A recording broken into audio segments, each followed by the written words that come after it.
Hace varios años que hablamos con él con cierta asiduidad, ahora no tanta, pero él es economista, es profesor de macroeconomía y finanzas internacionales en la Universidad Alcalá de Henares de España y además es un columnista habitual del diario El País y otros medios que tienen que ver con temas económicos y se llama José Carlos Díez. ¿Qué tal, José? Marcelo Aymar te saluda, ¿cómo te va? ¿Cómo estás, Marcelo? ¿Qué tal todo? Bien, bien, con ganas de escucharte, con ganas de hacerte algunas preguntas difíciles para que nos puedas desasnar. Y voy con la primera. Durante los primeros 3 meses del año, el déficit comercial de Estados Unidos alcanza más o menos los 465 mil millones de dólares. Eso golpea obviamente su Producto Bruto Interno.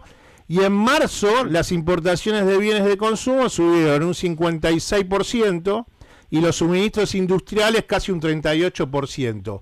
Números que hablan del 2 de abril, el día de la liberación de Donald Trump, aranceles con China, y en relación a eso, bueno, lo que estuve leyendo ayer hasta últimas horas, que parece que le empieza a tender desde la administración de Donald Trump algún tipo de puente al gobierno de la República Popular China de Xi Jinping, porque la verdad es que esto de yo te clavo aranceles por 145%, China le dice, bueno, yo te lo devuelvo con 125%, lo que está haciendo es todo un descalabro comercial a nivel global, en donde me parece que Trump está empezando a darse cuenta que el envalentonamiento del principio no le está resultando como él pensaba que le iba a resultar.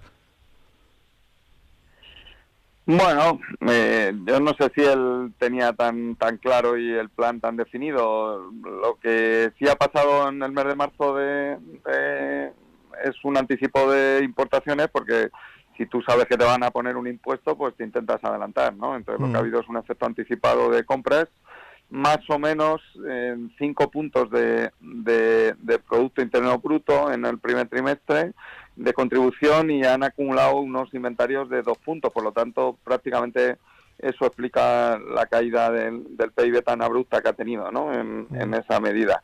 Y luego lo otro, pues evidentemente que vamos a ver, ¿no? La parte más perjudicada es China, porque para Estados Unidos el impacto de las exportaciones es pequeño, es una economía cerrada. Para China es bastante grande, ¿no? Aparte de las exportaciones, sus empresas exportadoras explican buena parte de la inversión en China, y sin ese acceso al mercado americano, pues saldrían muy perjudicadas, ¿no? Ellos ya tuvieron aranceles en el 17, habría que sumar esto. Entonces, vamos a ver dónde queda. Lo que está claro que Donald Trump quiere proteger a su obrero de Michigan y de Pensilvania, que le ha hecho ganar las elecciones en los estados bisagra, y esa es su prioridad, ¿no? Vamos a ver en qué acaba todo. José, pero bueno, a ver, yo soy una persona que ha nacido en la parte occidente del mundo, igual que vos. Ahora, cuando yo empiezo a analizar esto sin ser economista, siendo periodista y más que nada afincado en lo político más que en el análisis económico, lo que sí puedo tratar de avisorar es que la economía en escala de China es enorme, es cada vez más intensa, que tiene un mercado interno que puede hacerlos atravesar ciertas turbulencias, sabiendo que son casi 1.100 millones de habitantes los que habitan China, y que Donald Trump me parece que a la larga, por eso la pregunta que te hago, no toma dimensión de saber que está tratando de plantear una guerra comercial con alguien que por escala de producción siempre le va a terminar ganando. Bueno, a ver, Estados Unidos podría tener escala de producción también. Lo que pasa es que tendría que hacer una bajada de salario muy fuerte para volver a ser competitivo, igual que China, ¿no? Yo creo que lo que han hecho es especializarse en Estados Unidos en bienes muy intensivos en tecnología y en capital y en servicios de alto valor añadido, que pagan salarios más altos, y comprar bienes industriales, pues principalmente en México, ¿no? En Canadá y en Europa y en China, ¿no? Básicamente es un poco su estructura productiva. Él cree que sin bajar salarios puede volver a ganar competitividad poniendo aranceles y intentando devaluar el dólar, y lo que está provocando, como tú dices, Marcelo, pues es un poco de caos, ¿no? Es todo un disparate. Sobre todo en la parte de comercio, yo creo que él ya ha dado marcha atrás, por ejemplo, en el arancel recíproco, ya ha dejado 90 días, vamos a ver en qué queda eso, y luego en la parte financiera. Él provocó una mini crisis financiera esa semana de abril que le hizo recapacitar, ¿no? Especialmente el mercado de bonos. Él tiene que hacer una fuerte emisión de deuda pública este año, es una economía altamente endeudada en el Estado y necesita tener cierta estabilidad en el mercado de bonos americano y en la divisa para poder hacer esa emisión, y esa semana pues no la tuvo, ¿no? ¿Va a ser suficiente ese susto para que él recapacite y reaccione? Pues hombre, viendo la foto que ha puesto hoy del Papa con inteligencia artificial disfrazado él de Papa, no sé si es la mejor señal de que ha entrado en el sentido común. Yo creo que no, pero bueno, sí, pero nadie sabe lo que va a hacer. Pero por ejemplo, yo estaba leyendo un artículo en estos días que hablaba de lo que sucede en una ciudad que es Guangzhou, que queda en la provincia de Cantón, es al sur de China.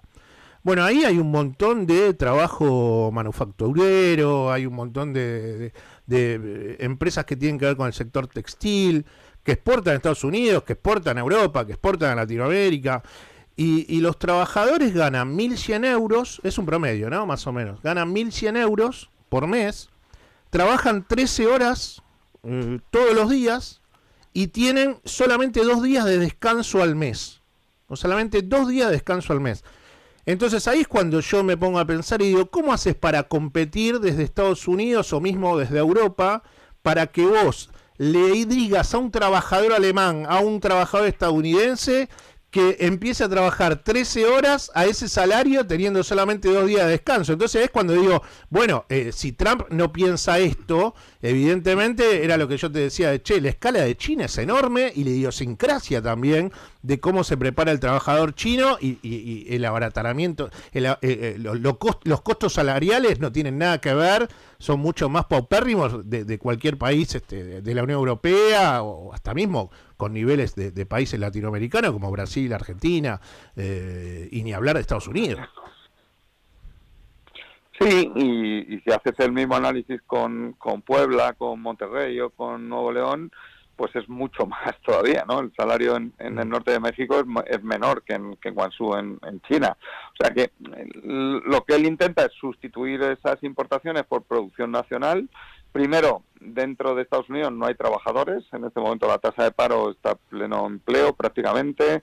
Hay más demanda de empleo sin cubrir, o sea, vacantes sin cubrir en las empresas, que todos los desempleados de Estados Unidos. O sea, que la situación del mercado de trabajo es de mucha tensión, de falta de trabajadores, y él quiere cortar el flujo migratorio y quiere sustituir producción de importaciones por producción nacional. Pues eso pues lo que provoca es una subida de costos muy fuerte, salariales principalmente, y eso provoca que las empresas tengan que subir los precios para protegerse de esa subida de costos, y eso, bueno, en Argentina sabéis lo que es eso, ¿no? Se llama inflación. Sí. No va a ser tan alta como en Argentina, evidentemente, que Argentina tiene otra dinámica de inflación y otros problemas, ¿no? Pero evidentemente que el shock de inflación, pues lo que va a provocar es lo que los mercados y los inversores anticiparon, pues tipos de interés más altos, el dólar más débil. Bueno, es un poco el movimiento que él provocó. Bueno, y en relación a eso quería preguntarte sobre las estimaciones que dio hace algunos días atrás el Fondo Monetario Internacional de la economía global, y ahí, bueno, obviamente que me arman las proyecciones de crecimiento del 3.3 al 2.8, pero sí lo que noté cuando vi en específico qué pasa dentro de las economías europeas, lo que noto es que la expectativa de crecimiento que le da España para este 2025 es mayor que la de Italia, que la de Alemania, que la del Reino Unido, y entonces, ya que estás en Madrid y estamos hablando de estas cosas, bueno, ¿dónde crees que se apalanca ese alza de la economía española en relación con otros países de la Unión Europea? Bueno, España tiene un fuerte crecimiento del consumo y de la inversión interna. No está dependiendo el año pasado y de las exportaciones, que es un poco donde hay más inestabilidad, ¿no? Que le afecta más a Alemania y a países más exportadores, a la propia China, está teniendo más problemas, y nosotros estamos basados más en un modelo de demanda interna.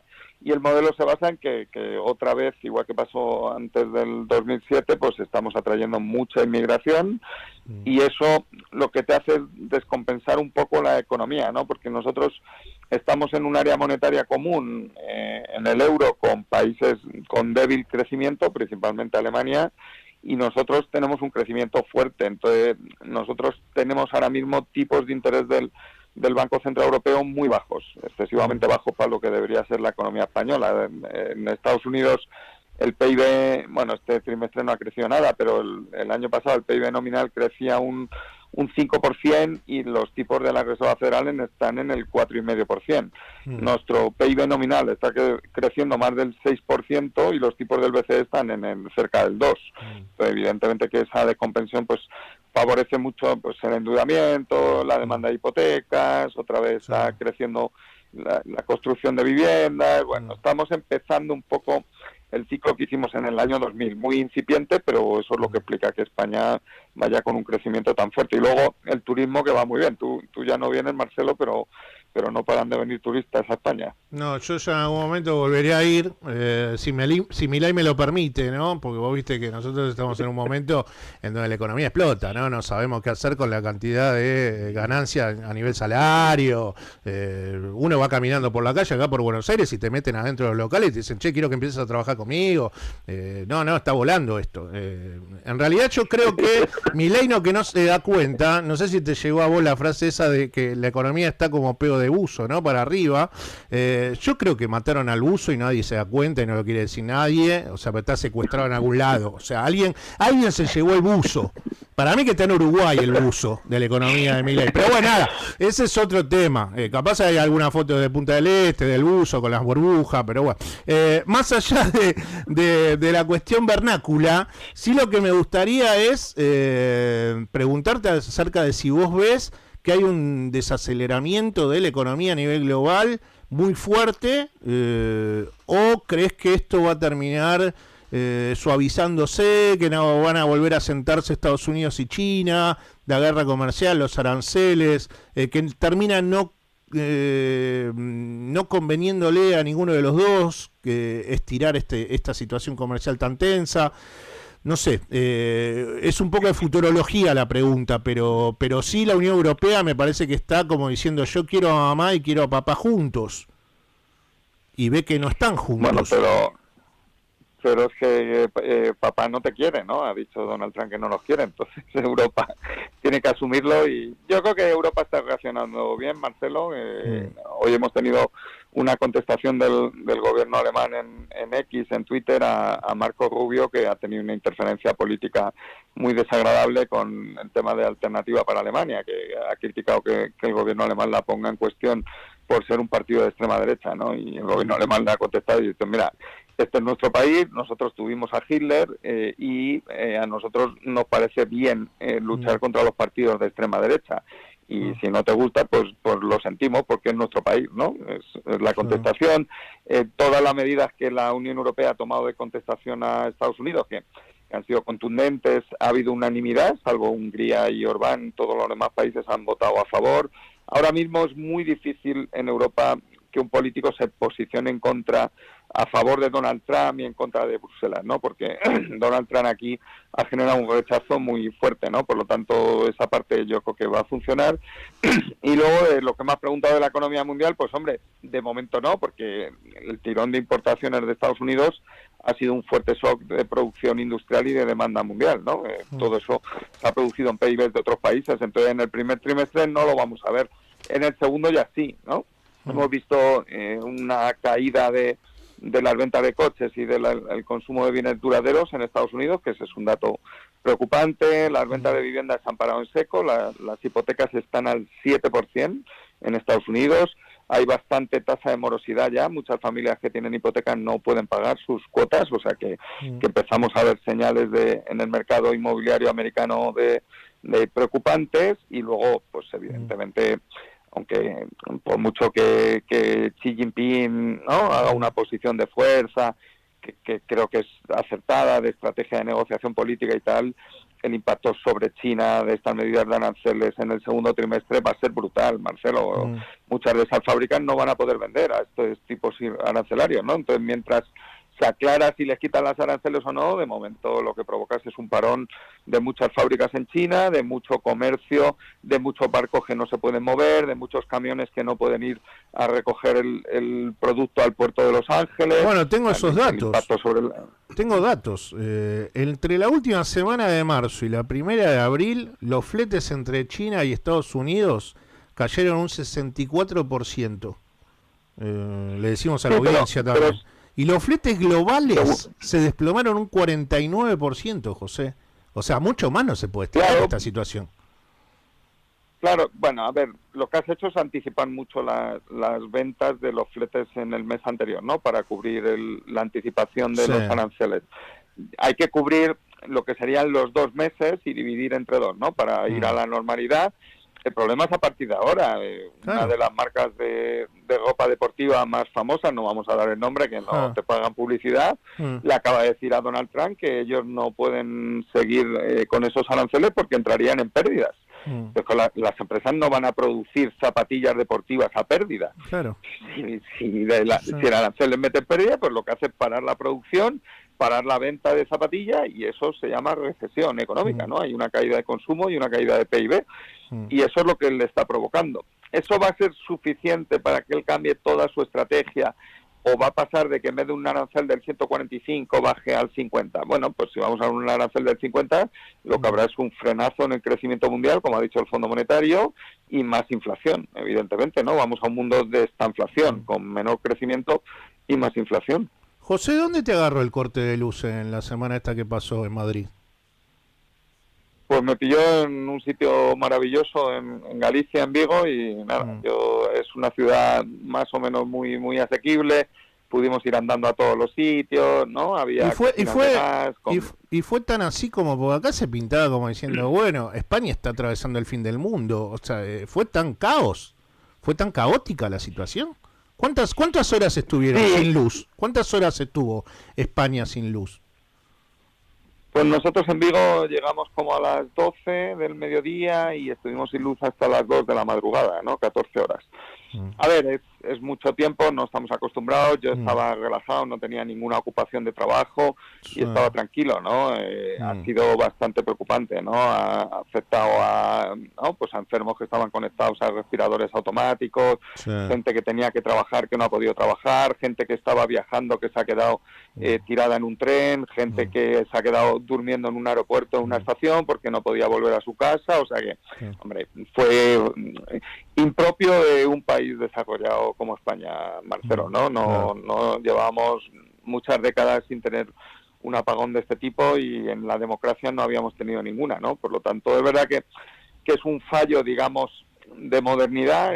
Estamos muy desarrollados en energías renovables, sobre todo en fotovoltaica, que fue el problema, ¿no? Y un exceso de producción fotovoltaica pues parece que generó inestabilidad en la red, y Red Eléctrica falló y no fue capaz de recuperar esa estabilidad. Se había hecho otras veces, no es la primera vez.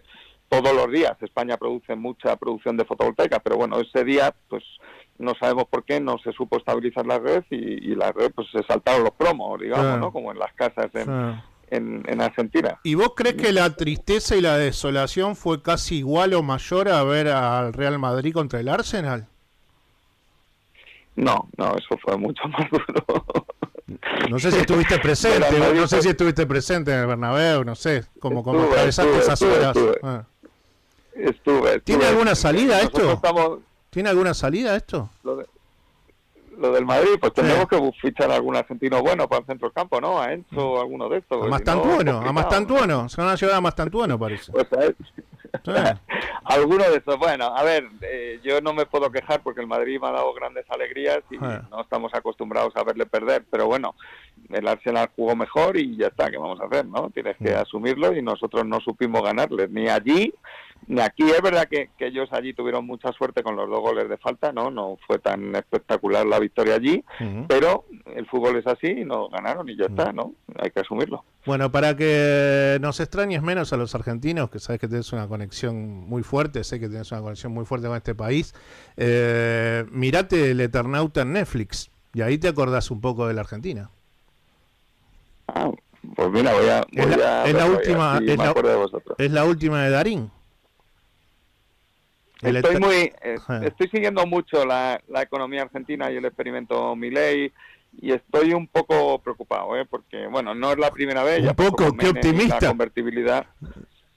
Bueno, pero al final estás artificialmente manipulando el tipo de cambio, ¿no? Manipulando la tasa de inflación para que parezca que no hay inflación, y lo que estás haciendo es embalsarla, y a la vez, pues como tú has dicho, estás haciendo que otros países de alrededor crezcan gracias a ti, ¿no? Principalmente Uruguay, pero también Brasil. Brasil tiene un tipo de cambio ahora muy infravalorado, y la industria brasileña pues es mucho más competitiva a este tipo de cambio con el peso argentino que en la Argentina, ¿no? Por lo tanto, pues habrá menos producción de industrial en Argentina, que ya era baja, y habrá más importaciones de Brasil, ¿no? Y eso, pues como hablábamos de Donald Trump, no es bueno para la Argentina, pero bueno, si Milei está contento, ¿qué vamos a hacer? Yo lo veo con preocupación. Te hago la última pregunta. ¿En España se conoce mucho a este muchacho Jesús Huerta de Soto, que acá lo recibió Milei, le dio la orden de mayo, después llegó tarde al velorio del Papa por Jesús Huerta de Soto? Es como que estuvimos ensimismados por la luz de esta persona que, bueno, viene tal vez del más allá, con todas las verdades, con las tablas económicas, y se llama Jesús Huerta de Soto. Vos, que sos un académico español, que das clase de macroeconomía en la Universidad Alcalá de Henares, que tenés trato con otros economistas, ¿de qué juega este Jesús Huerta de Soto? Bueno, él no es muy conocido en España, la verdad, no tiene ningún prestigio académico aquí, él es un empresario, ha heredado una empresa de seguros, y bueno, digamos que es un mecenas del anarcocapitalismo global, ¿no? Sobre todo en América Latina. Tiene una universidad en Guatemala que se llama La Marroquín, llama a todo este tipo de perfiles tipo Milei que hay por el mundo, y hombre, evidentemente hay que respetarle. Marcelo es el primer experimento anarcocapitalista de la historia de la humanidad. O sea, nunca ningún país, desde que nació Jesucristo, había hecho un experimento anarcocapitalista. De hecho, yo creo que están un poco eufóricos. Milei no es anarcocapitalista, está manteniendo el cepo para que las empresas no puedan salir y traer el dinero a Argentina, mantiene intervenida la economía a través del tipo de cambio, está manipulando e interviniendo el tipo de cambio, ¿no? Ha puesto también aranceles, ha prohibido la entrada de personas de otros países. O sea que muy liberal Milei no parece, no respeta al Parlamento. El otro día dijo que no entiende por qué tiene que pasar su acuerdo del Fondo Monetario por el Parlamento, o sea, que no respeta la democracia y la división de poderes, no respeta tampoco nada de las instituciones. Bueno, no sé, yo... Te digo que estás para pasar una semanita acá, con lo informado que estás para pasar una semanita acá en Barracas o en Palermo, y te digo que estás palo a palo con cualquier porteño, Lo estoy siguiendo mucho porque yo sabes que soy profesor de macroeconomía internacional y sigo toda esta parte de estabilidad financiera y de crisis financiera, ¿no? Y hombre, la salida, es evidente que había una situación de inflación muy galopante cuando Milei llegó en diciembre del 24 y que ha parado eso. Pero, por ejemplo, no sé si lo estáis contando, los datos desde el enero del 25... otra vez ha vuelto a subir el gasto público, ha vuelto a subir las pensiones, y la economía ha acelerado la inflación, no está frenando la inflación. Él tenía que tener una tasa de cierre del 15% a final de año, comprometida con el Fondo Monetario, y la tasa de marzo fue del 63%, acelerando.